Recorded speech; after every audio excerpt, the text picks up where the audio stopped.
What's up?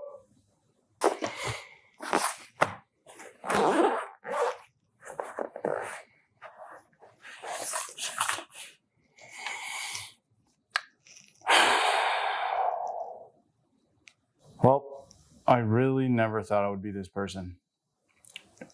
5 years ago, if you would have asked me if I would have spent an unreasonable amount of money on a firearm, let alone a pistol, I would have laughed at you.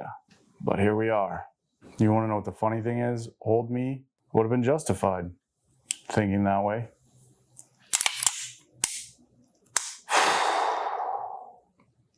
Oh well.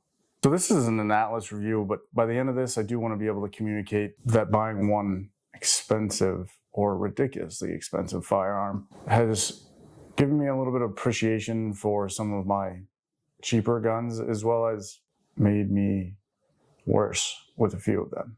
This thing didn't just change my expectation of what firearms are or could be, but it's also just changed my perception of many of them.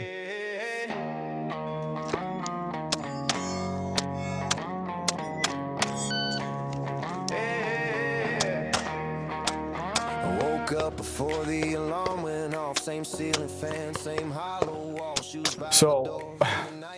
I never really thought, like I said, I would be this person buying an Atlas. I remember I saw a lot when I was younger. Quite a few years ago when they first started coming out, obviously, same thing with staccatos, and I thought it was a joke. I couldn't do it. I mean, when I was growing up, my first firearm was a pawn shop shotgun, then a pawn shop 270, and then a secondhand Ruger SR9. Those were my three first firearms, excuse me. I mean, my shotgun when I was like 11 or 12, my hunting rifle when I think I was like 13 or 14, and then my first pistol I think when I was 20. And where I'm at now is just kind of crazy. And so I never would have thought I even remotely would have been branching out to something like this. And I even thought getting a P211 or the Kimber 2K11, so never would have even thought spending that much. I probably would have spent $1,000 and that would have been the most, but I guess I got bit by the unnecessary need to buy cool firearms. Here's the bad thing too. Even when I really started getting into firearms again as I got older, I would watch some of the other people and I was kind of disappointed, right? Everybody's reviewing more expensive guns. And when I started this, I didn't want to go down that route. But,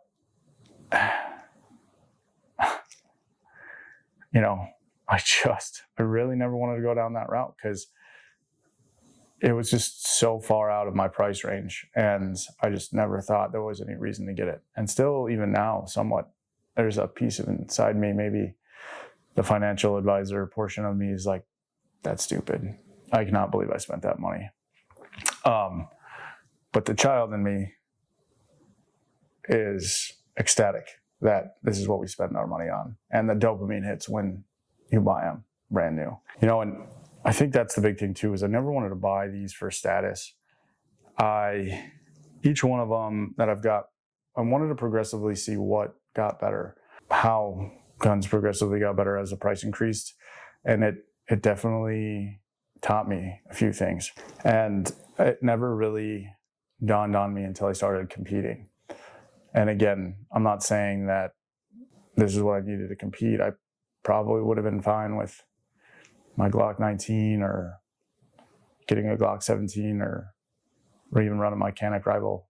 But I just wanted to see what it was like. And who knows, I might just stay with the Atlas NYX or, heaven forbid, get something 5-inch. I'm sure you're wondering how the Atlas NYX has made my cheaper guns feel better. And I know it sounds weird, and I've heard it from a lot of people, but I think some of the 2011s definitely take away some technique and as well give you a sense of false security. Don't get me wrong, this thing shoots amazing. And I'll go more into that later, but there are people still out there with striker fire pistols, Glocks, that shoot way better and way faster than I do. So just because I picked this thing up has made me faster incrementally, but there's still people out there quite a bit faster than I am, better technique, better skills. So you definitely lose some of that. Some of your trigger control, you do have to control it quite a bit better, just with the less recoil. I mean, it's empty, but I mean, maybe a 2-pound trigger pull versus some of your other ones, like your striker fires or even some of your other 2011s. And you really have to understand where the wall is, what they talk about where the wall is and where it breaks. And you don't really necessarily have to do that with the NYX, right? It's just kind of there. So, I mean, it has been an interesting journey with this thing. So I appreciate the technique and some of the fundamentals that some of my cheaper guns teach you. Trigger control, a little bit better trigger control, and more of while squeezing the trigger, not necessarily trigger control when it comes to how quickly you shoot. Finding the wall, finding your break, where your release point is to re-engage that trigger. Those are some of those things that I still like shooting my striker fire pistols. Obviously, as I've continued to grow in my firearms journey from getting more and more nichier, I guess more expensive guns, I've found that the trigger progressively gets a little bit better. And by better, I just mean less of a trigger pull.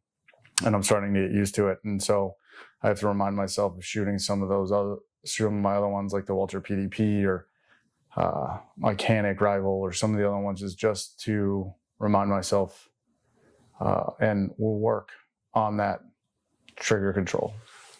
The one thing is, I think you do notice the gun does a lot of the work for you. And by work, just your trigger and your reset and re-engaging after shooting and finding the red dot with this thing is just incredible. I mean, I've progressively gotten faster on my follow-up shots, longer shots, shooting quicker, different, like quicker split times. And obviously that's what I would expect. It's still not fantastic yet, but I would expect that from a price that you pay for this thing. At the end of the day, I think this thing, it's hard to tell if it's worth the money. I mean, in the scheme of how much fun it is to shoot these, it is absolutely incredible. I can shoot this all day. This thing is so much fun to shoot. But is it worth the money? Like when it comes to competition or making me better, it's incremental.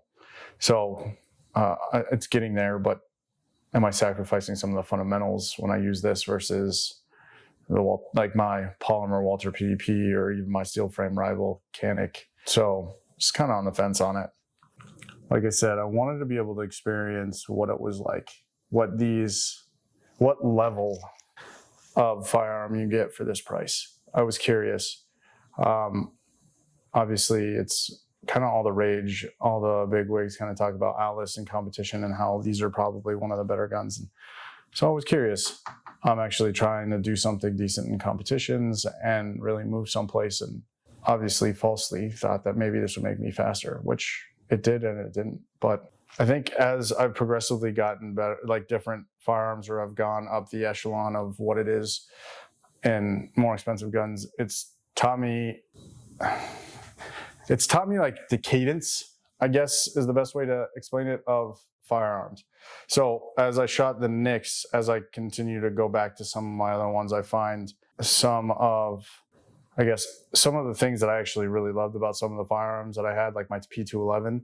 I love that thing. I competed with that thing forever. I put a sight block on it and upgraded the mags and did everything because I thought that thing was going to be running. And then I happened to fall on the Atlas NYX, and now shooting the P211, it's definitely different. I notice some subtle differences within the cadence of how that gun shoots.